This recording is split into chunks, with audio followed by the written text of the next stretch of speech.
মারাত্মক গুনাহ কোনটা আর সাধারণ গুনাহ কোনটা, এটাও তো একটা প্রশ্ন। অনেকের মনে প্রশ্ন জাগতে পারে যে মারাত্মক গুনাহ হইলে যে আল্লাহ প্রশ্ন করবেন কেন গুনাহ করেছিলে, আর সাধারণ গুনাহ হইলে যে আল্লাহ মাফ করে দিবেন, সাধারণ গুনাহ কোনটা আর মারাত্মক গুনাহ কোনটা? এই প্রশ্নের জবাবটা আপনাদের বুঝাবার জন্য একটি উদাহরণ দিচ্ছি, শুনুন। এক হাদিসে উল্লেখ আছে, আল্লাহর রাসূল সাল্লাল্লাহু আলাইহি ওয়াসাল্লাম বলেন, হাসরের মাঠে, হাসরের বিচারে আমলের মধ্যে সর্বপ্রথম নামাজের হিসাব হবে। রোজার আমলের হিসাবের আগে, হজের আমলের হিসাবের আগে, অন্য সকল আমলের হিসাবের আগে সর্বপ্রথম নামাজের আমলের হিসাব হবে। তারপরে রাসূল বলেন, নামাজের আমলের হিসাবে যেই ব্যক্তি মুক্তি পেয়ে যাবে, অন্যান্য সমস্ত হিসাবে সে মুক্তি পেয়ে যাবে। আর নামাজের আমলের হিসাবে যেই ব্যক্তি মুক্তি পাবে না, সে কোনো হিসাবেই মুক্তি পাবে না। এরপরে রাসূল বলেন, কোন বান্দার নামাজের হিসাব চলাকালে যদি দেখা যায় অগত্যা কোনোদিন কোনো এক বেলার ফরজ নামাজ বিশেষ কোনো কারণবশত সে পড়তে পারেনি, বলেন তো জীবনে কোনোদিন এমন ঘটনাও আমাদের ঘটে কিনা? অগত্যা একদিন ফজরের সময় আমার ঘুম ভাঙলো না, এই জন্য একদিনের ফজরের ফরজ নামাজ আমি সময় মতে পড়তে পারলাম না। এটাকে মারাত্মক গুনার আওতায় ধরা যায় না, এটাকে মারাত্মক গুনার আওতায় ধরা যায় না, এটা একটা সাধারণ অপরাধ। যখন বান্দার আমল নামায় দেখা যাবে অগত্যা কোনোদিন বিশেষ কোনো কারণবশত এক বেলার ফরজ নামাজ পড়তে পারেনি, তখন আল্লাহ ফেরেশতাদেরকে বলবেন, দেখো তার আমল নামায় নফল নামাজ আছে কিনা, তার আমল নামায় সুন্নত নামাজ, নফল নামাজ আছে কিনা। ফেরেশতারা বলবেন, আল্লাহ তার আমল নামায় সুন্নত নামাজ আছে অনেকগুলি, নফল নামাজ আছে অনেকগুলি। আল্লাহ ফেরেশতাকে বলে দিবেন, তার 70 রাকাত সুন্নত নফল নামাজের দ্বারা 1 রাকাত ফরজ নামাজের ক্ষতিপূরণ দিয়া দাও। হাদিসের মর্ম বুঝে থাকলে বলুন, হাসরের মাঠে 1 রাকাত ফরজ নামাজের ক্ষতিপূরণের জন্য কত রাকাত সুন্নত নফল নামাজের দরকার হবে? 70 রাকাত। যেদিন ফজরের সময় ঘুম ভাঙলো না, এদিন 1 রাকাত ফরজ নামাজ পড়তে পারলো না, না 2 রাকাত? 1 রাকাত ফরজ নামাজের ক্ষতিপূরণে যদি 70 রাকাত সুন্নত নফল নামাজের দরকার হয়, তাহলে 2 রাকাত ফরজ নামাজের ক্ষতিপূরণে 140 রাকাত। 140 রাকাত সুন্নত নফল নামাজের দ্বারা আপনার একদিনের 2 রাকাত ফরজ নামাজ পড়তে না পারার ক্ষতিপূরণ দিয়া দেওয়া হবে। হাদিসের হিসাবটা বুঝে থাকলে এবার বলুন, যেই মুসলমান হাজার হাজার রাকাত সুন্নত নফল নামাজ পড়বে দূরের কথা, 20 বছর, 30 বছর, 40 বছর পর্যন্ত 5 বেলার ফরজ নামাজই পড়ছে না, ক্ষতিপূরণ কি দিয়া দিব? তাইলে মাসের পর মাস, বছরের পর বছর ফরজ নামাজ না পড়তে থাকা, এটাও একটা সাধারণ গুনাহ না মারাত্মক? তাহলে সাধারণ গুনাহটা কোনটা? নিয়মিতই পড়ে নামাজ, অগত্যা একদিন ঘুম ভাঙছে না, পড়তে পারছে না, এটা হলো সাধারণ অপরাধ। আর জীবন ভর বছর চুক্তি নামাজ পড়ে না, ফরজ নামাজ পড়ে না, এটা সাধারণ অপরাধ নয়। তো হাদিস শরীফে রাসূল করিম সাল্লাল্লাহু আলাইহি ওয়াসাল্লাম বলেন, যেই ব্যক্তিকে আল্লাহ হাসরের মাঠে জিজ্ঞেস করবেন, তুমি গুনাহ কেন করেছিলে বলো, এটা কি সাধারণ গুনাহ না মারাত্মক গুনাহ? মারাত্মক গুনাহ। রাসূল বলেন, তার জাহান্নামে যাওয়া ছাড়া রক্ষা নাই। এরপরে বিভিন্ন হাদিসে এবং তাফসীরের কিতাবে এই সমস্ত লোকের ব্যাপারে কিছু বিস্তারিত বিবরণ আছে। আল্লাহ যাদেরকে হাসরের মাঠে জিজ্ঞাসা করবেন, কেন গুনাহ করেছিলে বলো, এরা সাথে সাথে বলবে, আমরা কোনো গুনাহ করি না। গুনাহ করছে সারা জীবন ভর মারাত্মক, কিন্তু আল্লাহ যখন হাসরের মাঠে জিজ্ঞাসা করবেন, কেন গুনাহ করেছিলে বলো, তারা বলবে, আমরা কোনো গুনাহ করি না। সত্য বলবে না মিথ্যা বলবে? মিথ্যা বলবে। আপনাদের বোঝা দরকার, শেষ বিচারের দিন আল্লাহর আদালতে আসামির কাঠগড়ায় দাঁড়ায় যারা আল্লাহর সাথে মিথ্যা বলবে, এরা দুনিয়াতে আপনাদের সাথে কতটুকু সত্য কথা বলবে এটা আপনাদের জানা দরকার। এরা দুনিয়াতে আপনাদের সাথে কতটুকু সত্য কথা বলবে। যখন বলবে আমরা কোনো গুনাহ করি নাই, তখন আল্লাহ পাক রব্বুল আলামিন বিভিন্ন ভাবে প্রমাণ করবেন। হাসরের মাঠে সমস্ত জগৎবাসীর সামনে প্রমাণ করবেন তুমি গুনাহ করেছো। যতভাবে প্রমাণ করবেন, এর মধ্যে একটা হলো তার আমলনামা। প্রত্যেকটা মানুষের দুই কাঁধে আল্লাহ দুইজন ফিরিস্তা মোতায়েন করে রেখেছে। ডান কাঁধের ফিরিস্তা সারা জীবনের নেক আমল লিপিবদ্ধ করে রাখে, বাম কাঁধের ফিরিস্তা সারা জীবনের বদ আমল গুনাহ লিপিবদ্ধ করে রাখে।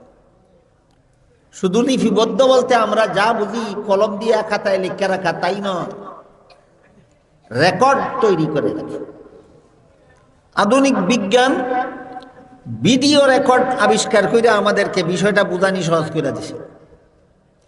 এই গোটা সম্মেলনটার যদি একটা আগাগোড়া ভিডিও রেকর্ড থাকে, তারপরে সম্মেলন শেষ হয়ে যাওয়ার পর এখানের উপস্থিত কোন লোকে যদি বলে আমি সেখানে উপস্থিত ছিলাম না, তাহলে রেকর্ডে ধরা পড়বে কিনা? শুধু উপস্থিত ছিল যে সেটা ধরা পড়বে, না কতক্ষণ বসা ছিল, কতক্ষণ দাঁড়িয়ে ছিল, কতক্ষণ নড়াচড়া করেছিল, কতক্ষণ কি বলেছিল, সব ধরা পড়বে। ঠিক তেমনি ভাবে তাদের ফিরিস্তা তোমার সারা জীবনের আমলের রেকর্ড তৈরি করে আমলের। এই রেকর্ড তার সামনে দেওয়া হবে। ডান হাত বাড়াবে রেকর্ড হাতে নিয়ে দেখার জন্য। আল্লাহর পক্ষ থেকে ফিরিস্তা তার ডান হাত ঘাড়ের সাথে বেঁধে দিবে, আর ডান হাত বাড়াতে পারবে না। তারপর তার বাম হাত বুক ছিদ্র করে বুক দিয়ে প্রবেশ করানো হবে, পিঠ ছিদ্র করে পিছন দিকে বের করা হবে, আর সেই পিছন দিকে বাম হাতে তার ওই ফিরিস্তার লিখিত তৈরি করা রেকর্ড তার হাতে দেওয়া হবে। দিয়া বলা হবে ইকরা কিতাবাকা কাফা বিনাফসিকাল ইয়াউমা আলাইকা হাসিবা। পয়রা দেখ, আমলনামা দেখ, তুই গুনাহ করছিলে কি না করছিলে না। তোরে গুনাহ করার জন্য আলাদা কোনো প্রমাণের দরকার নাই, তোর আমলনামাই যথেষ্ট। আমলনামা দেখে সে বলবে ইয়া লাইতানি লাম উতা কিতাবিয়া, হায় রে আমার পুরা কপাল, আমার আমলনামাটা আমার হাতে না দিলেই আমার রক্ষা হইল। এই একটা পদ্ধতিতে প্রমাণ করা হইল গুনাহ করছস। জিজ্ঞাসা করার পরে কি কইছিল? গুনাহ করছি না। এই একটা প্রমাণ হইল গুনাহ করছস। 2 নম্বর প্রমাণ, আল্লাহ পাক রব্বুল আলামিন বলেন আল ইয়াউমা নাখতিমু আলা আফওয়াহিহিম ওয়া তুকাল্লিমুনা আইদিহিম ওয়া তাশহাদু আরজুলুহুম বিমা কানু ইয়াকসিবুন। যখন পাপিষ্ঠরা কইব, হাজার গুনাহ কইরাও কইব হাসরের মাঠে আল্লাহর সামনে দাঁড়াইয়া কইব গুনাহ করছি না, তখন আল্লাহ তার মুখ বন্ধ করে দিবেন, বাক শক্তি বন্ধ করে দেবেন, মুখে মোহর মেরে দিবেন। হাতকে জিজ্ঞেস করবেন তোর দ্বারা কি কি গুনাহ করাইছে বল, হাতের গুনার কথা বলে দিবে। পাকে আল্লাহ জিজ্ঞাসা করবেন তোর দ্বারা কি কি গুনাহ করাইছিল বল, পায়ের গুনার কথা বলে দিবে। কানকে জিজ্ঞাসা করবেন তোর দ্বারা কোন গুনাহ করাইছিল বল, কানের গুনার কথা বলে দিবে। চক্ষুকে জিজ্ঞাসা করবেন তোর দ্বারা কোন গুনাহ করাইছিল বল, চোখের গুনার কথা বলে দিবে। অন্তরকে জিজ্ঞাসা করবেন তোর দ্বারা কোন কোন গুনার কল্পনা করাইছিল বল, অন্তরের গুনার কথা বলে দিবে। কত নম্বর প্রমাণ? এটা কত নম্বর প্রমাণ? 2 নম্বর প্রমাণ। এইভাবে আল্লাহ পাক রব্বুল আলামিন জমিনকে আদেশ করবেন, এই জমিন তোর কোন অংশে আমার এই পাপিষ্ঠ বান্দা জীবনের কোন মুহূর্তে কোন পাপ করেছিল বল।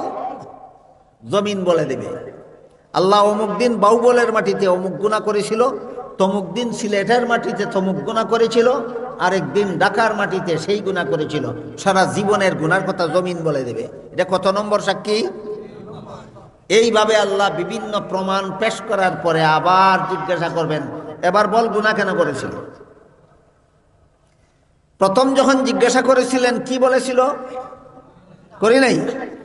আল্লাহ একভাবে দুইভাবে প্রমাণ করবেন না বহু প্রমাণের দ্বারা প্রমাণ করবেন? প্রমাণ করার পরে দ্বিতীয় দফা যখন জিজ্ঞাসা করবেন গুনাহ কেন করেছিলি বল, তখন তো আর করি নাই বলার উপায় থাকবে না। তখন বলবে আল্লাহ এই সমস্ত গুনাহ যে তুমি প্রমাণ করছো আমি করছি, আসলে এই গুনাহগুলি আমাকে অমুকে হমুকে তমুকে করাইছে, আমারে ছেড়ে দাও, আর যারা আমারে গুনাহটা করাইছে তারারে ধরো। আগে কইছিল করছি না, এখন কয় অমুকে আর তমুকে করাইছে।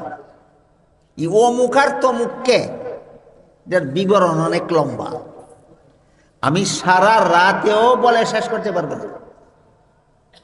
এর মধ্যে অমুক তমুক যারা গুনাহ করাইছে বলে হাসরের মাঠে আল্লাহর বিচার থেকে রেহাই পাওয়ার জন্য বাহানা করবে, এর মধ্যে একদল হইল বন্ধু, একদল হইল বন্ধু। তার নিজের ইচ্ছা ছিল নামাজ পড়তো, কিন্তু বেনামাজিরে বন্ধু বানাইছিল। এই বেনামাজি বন্ধুয়ে তারে ইচ্ছা থাকা সত্ত্বেও নামাজ পড়তে দিছে না। বলেন তো আপনাদের সমাজে একজন নমাজি আর আরেকজন বেনমাজি, নমাজি বেনমাজি দুইজনে বন্ধুত্ব হয় কিনা? হয়।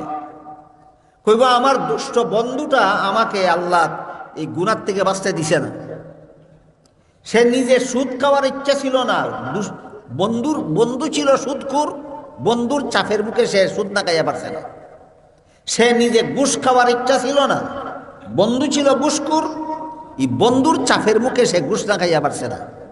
সে নিজে মদ খাওয়ার গাঞ্জা খাওয়ার ইচ্ছা ছিল না, কিন্তু বন্ধু ছিল মদখোর গাঞ্জাখোর, এই জন্য বন্ধুর চাপের মুখে সে মদ না খাইয়া গাঞ্জা না খাইয়া পারছে। কইব আল্লাহ আমি বন্ধুর কারণে ফাফের পথে গেছি, এই দুষ্ট বন্ধুটারে ধরো, আমারে ছেড়ে দাও। গেল অমুক তমুক কে কে, এই প্রশ্নের এক জবাব বন্ধু। এই কারণে হাদিস শরীফে রাসূল করিম সাল্লাল্লাহু আলাইহি ওয়াসাল্লাম বলেন, যদি দুনিয়াতে কোনো মানুষকে তুমি বন্ধু বানাবার ইচ্ছা থাকে, তাহলে 3 গুণ বিশিষ্ট মানুষটাকে বন্ধু বানাও। তোমার 3 গুণ বিশিষ্ট বন্ধু তোমাকে হাতে ধরে জান্নাতে নিয়ে যাবে। কত গুণওয়ালারে বন্ধু বানাইলে আমার বন্ধু আমাকে হাতে ধরে জান্নাতে নিয়ে যাবে? 3 গুণ। এই 3 গুণের প্রথম গুণ, যে 3 গুণ দেখে আল্লাহ রসুল বলেন বন্ধু বানাও, তোমার বন্ধু তোমাকে তোমার হাতে ধরে জান্নাতে নিয়ে যাবে। এই 3 গুণের প্রথম গুণ হলো আল্লাহ রসুল বলেন ইজার উ যুকির আল্লাহ, যাদেরকে দেখলে আল্লাহর কথা স্মরণ হয়। বলেন তো পাপিষ্ঠরে দেখলে আল্লাহর কথা স্মরণ হয় না আল্লাহওয়ালারে দেখলে আল্লাহর কথা স্মরণ হয়?